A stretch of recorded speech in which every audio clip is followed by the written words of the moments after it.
नमस्कार मित्रांनो, मी अमर कोळी तुमचं पुन्हा एकदा स्वागत करत आहे.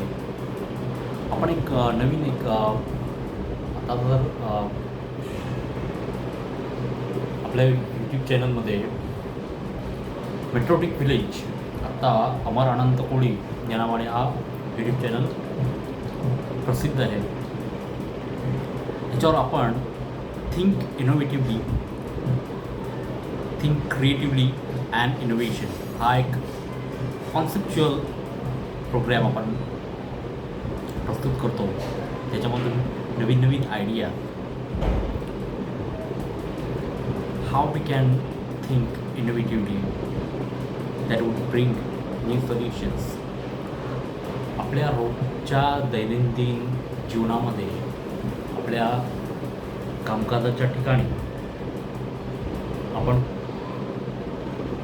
कोणत्याही क्षेत्रामध्ये नोकरी करत असतो, व्यवसाय करत असतो, तेव्हा दररोज नवीन नवीन समस्यांवर आपण समस्या सोडवण्याचा प्रयत्न करतो.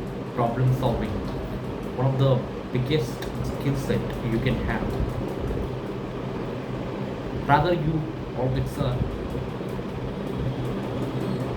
always there to perform, to solve different problems that is faced by your occupation, by your industry, by your company, by company's clients and customers.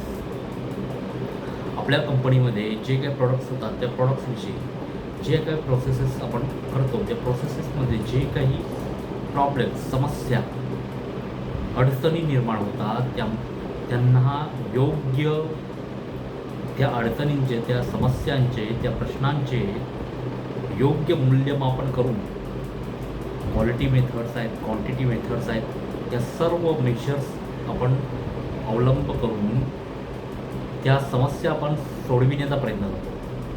ते प्रश्न सोडविण्याचा प्रयत्न करतो. व्यावसायिक जे प्रश्न असतात, व्यावसायिक ज्या समस्या असतात आपल्या कंपनीमध्ये, या सर्व समस्या सोडविण्याचा आपण दररोज प्रयत्न करतो. त्याच्यासाठीच आपल्याला एखादे कॉर्पोरेट व्यवसायामध्ये, कॉर्पोरेट कंपनीजमध्ये आपल्याला जॉब असाईन केला जातो. राईट. या दृष्टीने तुम्ही दररोज, जरी तुम्ही नोकरी करत आहात प्रायव्हेट सेक्टर्समध्ये, पब्लिक सेक्टर्समध्ये, तुम्ही कामाच्या ठिकाणी दररोज नवीन समस्या किंवा एक ब्रॉडर समस्या आहे, त्याच्यामध्ये छोटे छोटे फॅसेट्स ऑफ प्रॉब्लेम आपण सॉल्व करण्याचा प्रयत्न करतो. ओके. मी काल शेतीविषयी म्हणालो. माझ्या लाईव्ह सेशनमध्ये मी शेतीविषयी आपल्या समोर एक सर्वात महत्त्वाचं, भारतीय शेतकरी, विशेषतः महाराष्ट्रामध्ये शेतकरी वर्ग कर्जाखाली दबून गेलेला आहे. आपली शेतीची समस्या गेली 15 वर्ष, गेली 10 वर्ष किंवा मागच्या 20 वर्षामध्ये, म्हणजे 2 दशके जवळजवळ, त्याच्या अगोदरही हाच प्रकार प्रयत्न होता. परंतु भारतीय शेतीने संपूर्ण जगभरामध्ये अभिमानास्पद हरित क्रांती आणि श्वेत क्रांती, व्हाईट रेव्होल्युशन्स अँड ग्रीन रेव्होल्युशन्स, हे वर्ल्ड क्लास मेजर्स आपल्या शेतीमध्ये इम्प्लिमेंट केलेले आहेत. रादर आपल्या राष्ट्राची, आपल्या देशाची जी लोकसंख्या आहे ती भयावह आहे, प्रचंड आहे, अत्याधिक आहे. आणि असे असताना या सर्व लोकांना पुरेल किंवा रादर सफिशियंट किंवा जास्त, हे सर्व लोकसंख्येला सफिशियंट असं अन्न, आपला अन्नदाता असणारा शेतकरी आपल्याला हे अन्न पुरवतो. अगदी तांदूळ, गहू, ज्वारी, बाजरी, मक्का, आणखी जर तुम्ही बघितलं त्याच्यामध्ये मूग असतील, डाळे असतील, वाटाणे असतील, अशी सर्व पिकं, कमर्शियल्स आपले अद्रक, सर्व पिकं आपले शेतकरी घेतात. ऊस असेल, कापूस असेल, ही सर्व पिकं आपले शेतकरी बंधू घेतात आणि संपूर्ण राष्ट्राला पुरेल एवढं अत्याधिक असं उत्पादन होतं. त्याच्यासाठी भारतीय शेतीने सुद्धा, शेती या व्यवसायाने, जसं मी म्हटलं की हरित क्रांती, श्वेत क्रांती हे जागतिक मेजर्स आपल्या देशाने, आपल्या राष्ट्राने ह्या सर्व काही गोष्टी इम्प्लिमेंट केलेल्या आहेत. आणि उदाहरणार्थ 1960मध्ये जेव्हा बहादूर शास्त्रीजी जेव्हा पंतप्रधान होते, जय जवान जय किसान हा नारा खूप, हे जे घोषवाक्य होतं, अतिशय प्रसिद्ध असं घोषवाक्य की जय जवान जय किसान. ओके. आणि तेव्हाच आपल्या शेतीमध्ये फॅमिन, तेव्हा आपल्याला विदेशातून अतिशय नासधूस झालेला अन्नधान्य आपल्याला आयात करायला लागायचं. तेव्हा बहादूर शास्त्रीजी यांनी हरित क्रांतीचा नारा दिला, जय जवान जय किसान. आणि हरित क्रांती करून आपल्या देशाला पुरेल त्याच्यापेक्षा मुबलक असं अन्नधान्य निर्माण केलं आपलं भारतीय शेतीने. आणि ते अन्नधान्य विदेशामध्ये निर्यात करायला सुरुवात केली. म्हणजे भारतीय लोक शेतीमध्ये पिकं कमी असताना 1960च्या दशकामध्ये उपासमार होत होती, भयंकर उपासमार. आणि ह्या उपासमारीच्या समस्येवर तोडगा काढण्यासाठी हरित क्रांती करून घेतली भारतीय शेतीने आणि आपल्या तेव्हाच्या राजकीय नेतृत्वाने, म्हणजे लाल बहादूर शास्त्रीजी यांनी. ओके. तर ह्याच्यातून आपल्याला अशी गोष्ट सांगायची की कोणतीही समस्या आली तर भारतीय शेतकरी अत्यंत साहसाने, अत्यंत धीराने, नेटाने, चिकाटीने उभा राहून या समस्यांवर समाधान शोधत असतो. ओके. तर मी तुम्हाला सांगितलं की काळ मी तुम्हाला तुमच्या समवेत याच विषयी मी बोलत होतो आपल्या लाईव्ह सेशन्समध्ये. एक पुस्तक आहे, what are you doing with your own life by J Krishnamurti साहेब. एक तर्कशास्त्रज्ञ म्हणून, एक कमालीचे विचारवंत, अतिशय प्रगल्भ विचारवंत आपल्या समोर येतात. गेली 5 ते 6 दशके संपूर्ण एक बौद्धिक वर्गामध्ये अतिशय ख्यातनाम असं व्यक्तिमत्व. आणि त्यांनी आपल्या ह्या पुस्तकामध्ये सेल्फ अवेअरनेसविषयी ते नेहमीच गोष्टी, सेल्फ अवेअरनेसविषयी खूप चर्चासत्र, त्याच्यावर खूप त्यांची व्याख्यानं, अतिशय प्रसिद्ध अशी व्याख्यानं आहेत. Okay. What are you doing with your own life. अतिशय मौलिक असं, बौद्धिक असं पुस्तक आहे. आपण या सर्वांनी हे पुस्तक वाचावं. माझी प्रार्थना आहे सर्वांना की हे पुस्तक आपण सर्वांनी वाचावं. ह्याच्यातून आपण बौद्ध लक्षात घेतला पाहिजे. सर्वात महत्त्वाचा म्हणजे की सेल्फ अवेअरनेस आणि एम्पॅथी ही प्रमुख घटक आहेत, प्रमुख एलिमेंट्स आहेत की लिडरशिप स्किल्समध्ये. लिडरशिप स्किल्स म्हणजे काय, नेतृत्व क्षमता म्हणजे काय. आपण जर लक्षात घेतलं, नेतृत्व म्हणजे की सतत एखादा आपला ग्रुप निर्माण करायचा, त्याने ग्रुपमध्ये सतत त्या ग्रुपला टास्क असाइन करत राहायचं आणि त्यांच्यावर जरब निर्माण करायची. म्हणजेच नेतृत्व क्षमता म्हणजे हेच म्हणजे नेतृत्व क्षमता आहे का? तर सर्वात महत्त्वाचा नेतृत्व क्षमतेचा सर्वात महत्त्वाचा पैलू म्हणजे की तो आपण जी टीम, जो चमू, जो संघ आपण निर्माण करतो, जी टीम आपण निर्माण करतो आपल्या कामकाजाच्या ठिकाणी, ऑफिसमध्ये, आपल्या कंपनीमध्ये जी आपण टीम निर्माण करतो, त्या टीमला दररोज आपलं जे कार्य आहे, आपलं जे कार्यक्षेत्र आहे तिथे यावंसं वाटलं पाहिजे. अशा प्रकारचं वर्क कल्चर, कार्यसंस्कृती निर्माण करणं गरजेचं आहे. त्यांना प्रोत्साहन वाटलं पाहिजे की हां, इकडे मला रिस्पेक्ट आहे, इकडे मला चॅलेंजिंग टास्क मिळते दररोज आणि त्या मोबदल्यामध्ये मला मिळणारा आर्थिक मोबदला असेल, मला सोशल सिक्युरिटी आहे, ही अप्रतिम पॅराडाईम शिफ्ट आहे किंवा एक्सलंट फॉर्ममध्ये आहे. या सर्व गोष्टी माझा इकडे मान सन्मान होतो. वेळोवेळी मी जेव्हा अतिशय उत्कृष्ट कार्य करतो तेव्हा मला रिवॉर्ड्स मिळत आहेत, रिकग्निशन्स मिळत आहेत.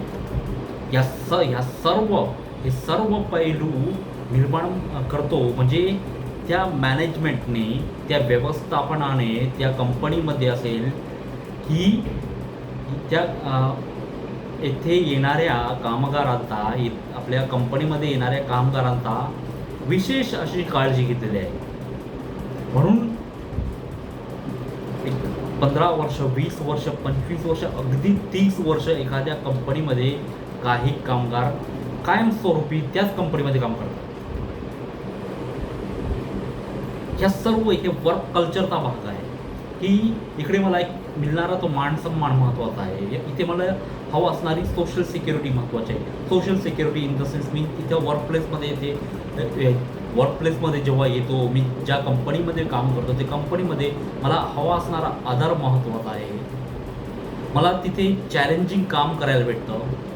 मग मला तिथे फाउंडेशनल एक विविध स्टेकहोल्डरसोबत फाउंडेशनल व्हॅल्यू ॲडिशन्स करायला मिळते. फाउंडेशन व्हॅल्यू म्हणजे आपले टीम्स आहेत, त्या टीम्सवर मला टीम्समध्ये प्रॉब्लेम निर्माण झाला तर त्याचा रूट कॉज ॲनालिसिस. टीम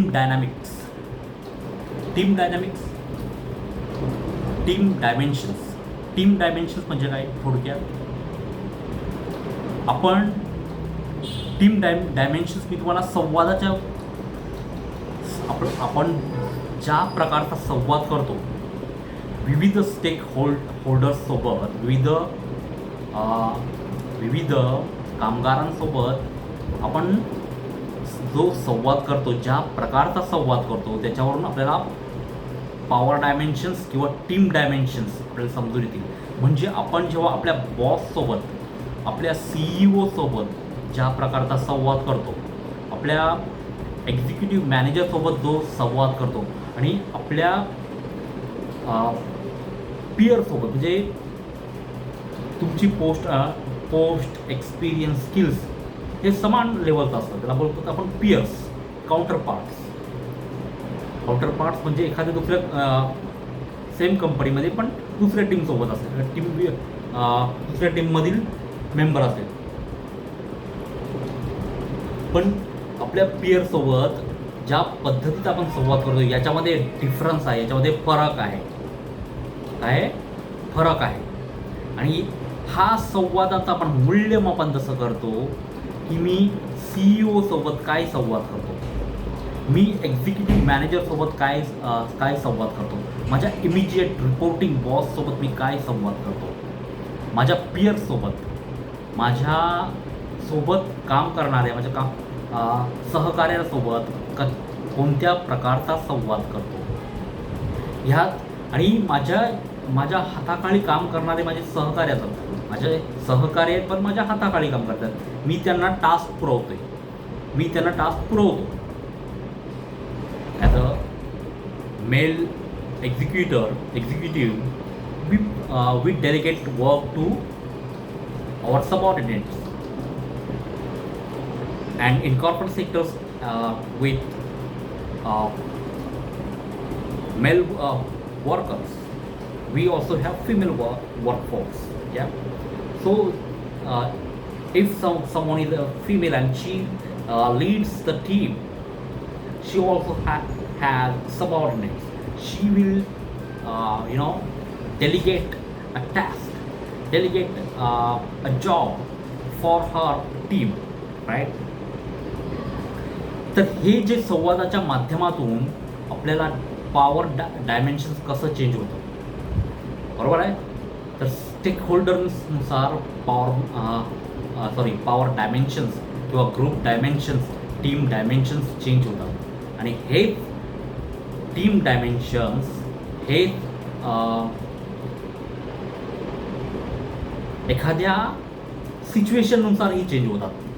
म्हणजे एखादी डेडलाईनमध्ये काम करायचं आपण जेव्हा डेडलाईनमध्ये काम करतो, माहिती आहे आपल्याला ह्या गोष्टी ह्या तारखेला झाल्याच पाहिजे, नाही झाल्या तर वी नो दॅट. या आपल्याला तो अवेअरनेस आहे. या सर्व गोष्टी म्हणजे power dimensions. these things are called power dimensions. ग्रुपमध्ये आपण आपल्या सहकाऱ्यांसोबत आपलं काय प्रकारचा संवाद चालू आहे, पॉझिटिव्ह संवाद चालू आहे, निगेटिव्ह संवाद चालू आहे, बरोबर. म्हणजे आपण नवीन कंपनीमध्ये जॉईन करतो तेव्हा आपला संवाद काय असतो, 6 महिन्यानंतर संवाद काय असतो, आपण अतिशय ब्रिलियंट परफॉर्मन्स आपण प्रस्तुत करतो, प्रेझेंट करतो. When we present a brilliant performance at that time, you may experience some envy, some clemency, okay, among your teammates. Yeah, it's a power dimensions. And sometimes out of that clemency, out of that jealousy, you experience extremely supportive atmosphere that few individuals from your team aligned against you, and you got to handle that extremely supportive atmosphere, and this is how you have to evolve. You have to learn from emotional management, anger management. Yeah, but after all, you are human.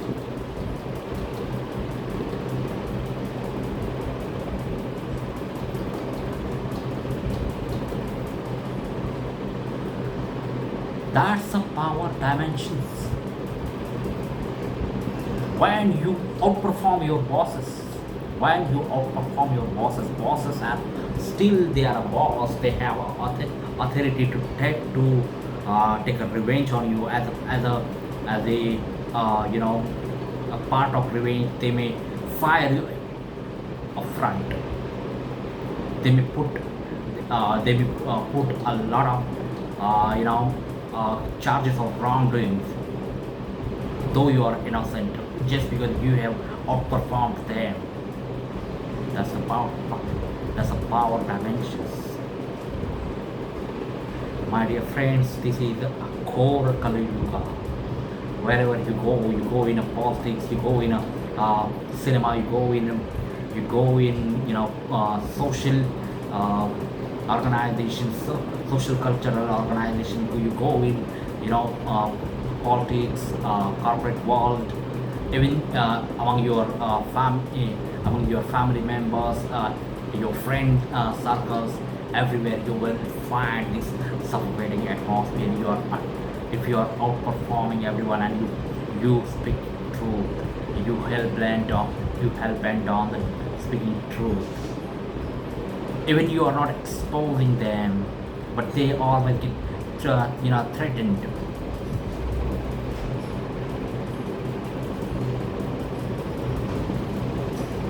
They have a lot, because you you have done something extraordinary, paradigm shift work, and it has a cost. It has a huge monkey, huge miraculous prize, and that prize, that money, that status, that position they want, instead of allowing you take over that position, they will try to grab. That's the suffocating atmosphere.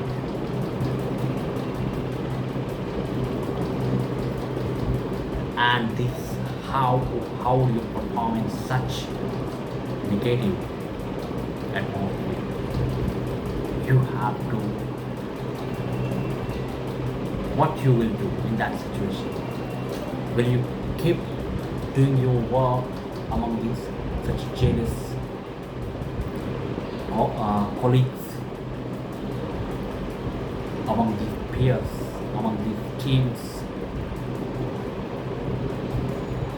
And sometimes, if you are in politics, the choices are so limited. Yeah.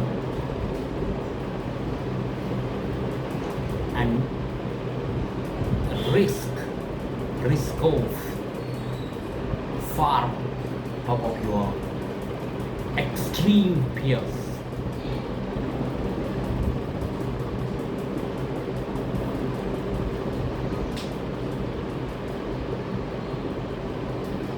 So I just wanted to explain you what is the power dimensions and power dynamics. I hope you understand it. Thank you. We will meet shortly in live session. Thank you. Great day. That's Amar for Metrotic Village.